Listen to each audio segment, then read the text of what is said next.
Betrayers and makeout artists. Pass your friends the unleavened bread.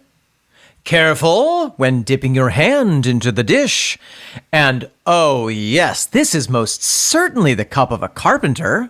Because it's time to talk Tull to me. He chose poorly.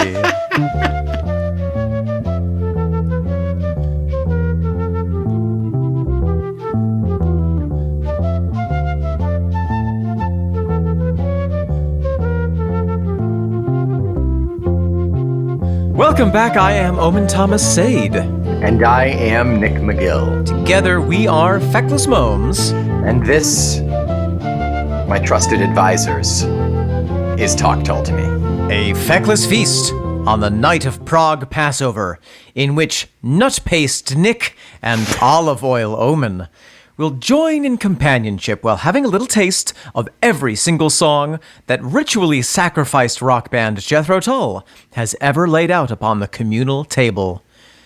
We shall suck upon the delicious David Goodyear grapes, have a heaping handful of Scott Hammond hummus, and become flatulent after too greedily devouring the rich Florian fruits. And if we keep an eye on the body language and social cues, we may be able to prove once and for all that, based on the work of Da Vinci's Hammer Codex, the figure to the right hand of Jesus in the Last Supper, thought for years to be a depiction of St. John, is in fact Mary Magdalene. You can tell by the lack of the beard, the long hair, the way the figure holds the flute while standing on one leg, the way the figure is farming salmon and reading Robert Burns. Yes, the Illuminati were correct all this time. It's... Oh no. False alarm. It's just Ian Anderson. It's probably Ian Anderson. It was very good. That was a good one. A fun, different thing for you. Yeah, I liked it. A little, keeps things spicy. You described the perfect supper of just like a charcuterie board. The last charcuterie board. That was actually the story before the Last Supper. And then it follows with the last cheese course. Right, the last digestivo.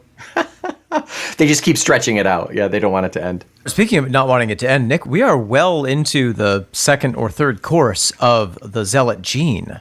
I would safely say that, yeah. I mean, we've only got, 3 songs left? Today we are talking track number 8. Mm-hmm. Oh, no, we've got 4 after this, so we're not that far in. Track number 8, we are on The Betrayal of Joshua Kind. A spicy meat it is. How do we feel about that? I think let's find out together. I think that's a great idea, actually. Should we have a listen? I think we should. Before this 3 days is out, one of you will have a listen. Not saying who. You can tell who had a listen because I will kiss them in their ear.